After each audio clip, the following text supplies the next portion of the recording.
Our next call is Troy. Good morning. Yeah, manners and respect in Mr. Hughes. Big up yourself, it's easy now. Yes, manners and respect too.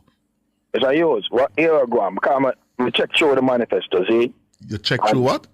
The manifesto, man. The manifesto? Yeah, man. Substance, them get a D, farm, them get a B+. What you know, Mr. Hughes? Uh-huh. The Senate issue, where they in the manifesto. Some time ago, about 2 months ago, the General Secretary was heard promising Lawrence Rowe a seat in the Senate if him give up the MP seat when I run for the Central Kingston. That's how it go. Yes. The PNP have 8 Senate seats based on our constitution. It's 21. GLP have 13, PNP have 8. Lawrence Rowe was promised a seat. The PNP said they want to extend it to give Maroons and Rastafarians special recognition and Senate appointments and people from the diaspora. Mm-hmm. So what you know? If PNP did really a deal with representation, why them never have a Maroon in a them 8-member Senate in a them last cycle? Why them never have a Rastafarian? Because Damian Crawford clearly not a Rastafarian. Why them never have a Rastafarian prioritizing of them 8 members of the Senate? Who they adding it were political acts of the PNP to voice the expressions of the PNP, not to represent any form of inclusivity. Now they're saying that they're pushing for inclusivity. Now in my mind, if you want Lawrence Rowe there in the Senate, but Lawrence Rowe not good enough to be an MP, that means that you don't value the Senate, Mr. Hughes. You try water down the thing. You see the heights? You know, I'm here listening to you, and I'm saying to myself, where you come up with this formula? Where you come up with this formula? Mr. Hughes, me might not be a PhD, you know, but me, I'm on the meds the thing. Come and watch the thing unfold. You meds it. Of course, me I meds it. Then in Jamaica, we say, Mr. Hughes, it's not about JLP or PNP, it's about Jamaica, you know, me general. Yes. Mr. Meds, Hughes. and you meds it mean you think about it. They would have to think about country, Mr. Hughes, man. Mr. Very Hughes. good. Very Mr. good. Hughes. I am encouraged that you are thinking. Yes, that is what we want all of us to do more of. Because you have a point when you say that, listen, the PNP didn't have to wait until September 3 to come up or put into place initial steps, to start to demonstrate to the people of Jamaica that, listen, we are going to lead the way and put a Rastafarian into the Senate. They will tell you, though, Troy, that based on the present composition of the Senate, and this is what you should factor in,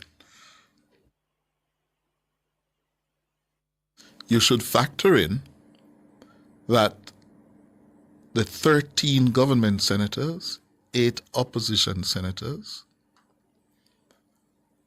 is based on ensuring that the government can be kept in check if it intends to use its partisan members, all partisan,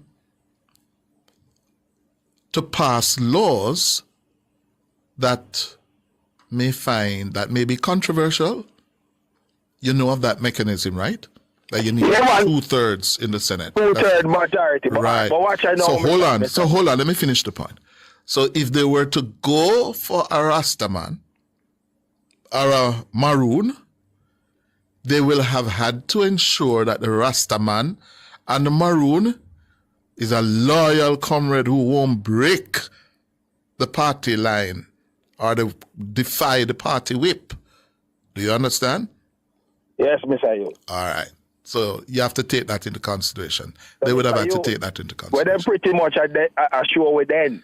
is that they are no less partisan than the people who they are trying to make not partisan.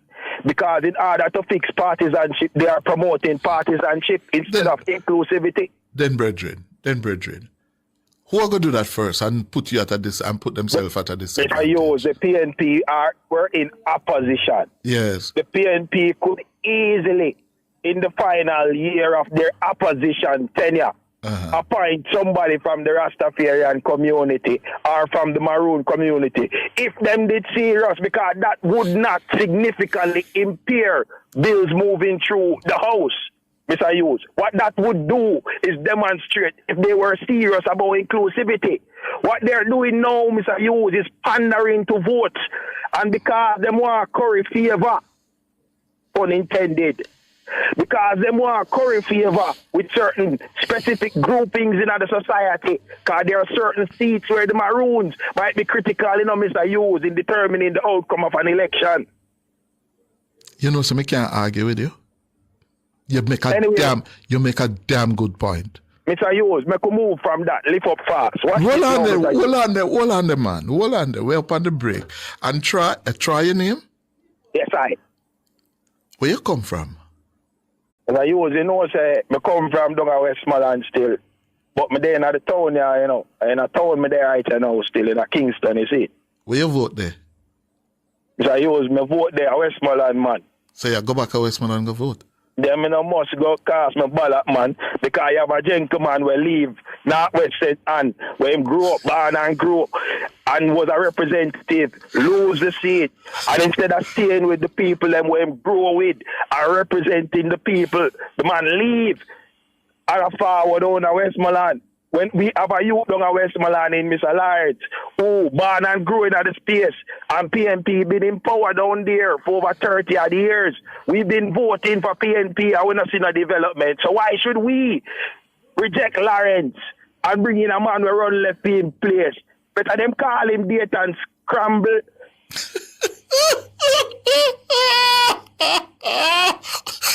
No! You're not ordinary, brethren. What you say? Date and scramble? Date and scramble. You born and grow in a place, Mr. Hughes. The greatest thing you can do is represent a place there as a parliamentarian. So how is it that you lose the seat and then leave and I want different parish altogether? No more scramble or scramble. Or gamble. Go to the break. Hold on, sir. I have to take the break now. My hands were steady. No, I have a caller online by the name of Troy. And I must tell you, he has me not only in stitches, but also in awe, because he's making some very, very sound arguments that one has to pay attention to. Now, Troy. Yes, Mr. Hughes. So you're from Westmoreland. Eastern. Eastern Westmoreland. That is a seat where the incumbent is Danny Lawrence. Lawrence, man. Yeah, man, a quiet youth, them youth, they're not trouble people, them youth, they're running bus thing, and a whole heap of bus and taxi thing, them youth, they usually involved in a beat. Them man, they're not too flamboyant and make nice, make people kind of underestimate him, but he's a quiet star, Mr. Youth. He is not a youth, though. But you don't know what we're talking at the street. Then Marky Golding now call himself a humble youth, and him a 50-year-old, Mr. Youth. Oh, please. Everybody I try to identify with the youth, Mr. Youth. Oh, forever young. Yes, I. But no, seriously now, your take on what's happening in that constituency, because it's a PNP constituency in the sense that the voting over the years indicate that the PNP has a significant majority, in East Westmoreland. It's the old seat of former Prime Minister P.J. Patterson, yes? And in fact, Patterson lost it only once, in 1980, against the principal school teacher, Euphemia Williams. And the PNP has not lost it since, except for when Danny Lawrence beat Luther Buchanan. Is it Luther Buchanan down there? Yeah, but watch I know, Mr. Hughes. Luther Buchanan lose by less than about 11 votes? 11 votes, I think. 11 votes. If a man lose by 11 votes, Mr. Hughes, in a seat where you consider a PNP bastion, how is it logical that you're going to remove that man from the seat and bring a man who lose by 2,000 votes from his own community, Mr. Hughes? If the people in your community where you born and grow with reject you because they think you're not doing the work, and 2,000 plus people vote in excess of a vote for you, how you for replace a man who lose by 11 votes in a PNP stronghold? It seems like the PNP thing that because Mr. Scramble is the general secretary, that they should find for him a quote-unquote safe seat, but the seat can't safe if the PNP lose them space, because Danny Lawrence are on the race. You understand? Wow. Me can't argue with you, you know. You come out for me this morning. Mr. Hughes, we are pre the thing in the street, you know. I 18 straight year. No government can't bring no real change in the country with one term. And the reality that. So, we see 18 straight year of PNP unbroken governance, Mr. Hughes. In the 18 year of unbroken governance, my general, here we go on. The greatest financial meltdown in the country's history, while the Caribbean and the rest of Latin America were experiencing financial boom. Jamaica was dealing with FinSac. Jamaica became the murder capital of the world during the 1990s. That was the period of PNP dominance, Mr. Hughes. Infrastructurally, Jamaica never advanced during the 90s. Project Jamaica is not a PNP thing or a GLP thing. It's our thing. And we have to face reality. Them people are there for 9 years and them deal with the 100-year pandemic, father. COVID-19 shut down the economy and the country for about 2.5 years. No public sector worker not get laid off. Them not get no pay cut during COVID. The government reduced the debt to GDP from 120% to 60%. Crime rate are now 42%, 25-year low. Then why should Jamaica turn them back on a government who in 2 terms have been faced a 100-year pandemic when no other government never have to deal with? Why should we, logically now, turn our back on that government? When them start fooling themselves, they will not vote them out. But right now, they must do the work. The Labour Party needs to be in touch with you. Mr. Hughes, you just gave them NP, you know. Mr. Hughes, we deal with logic. Mr. Hughes, we not got campaign for no single political party. So we are deal with a logic in the street.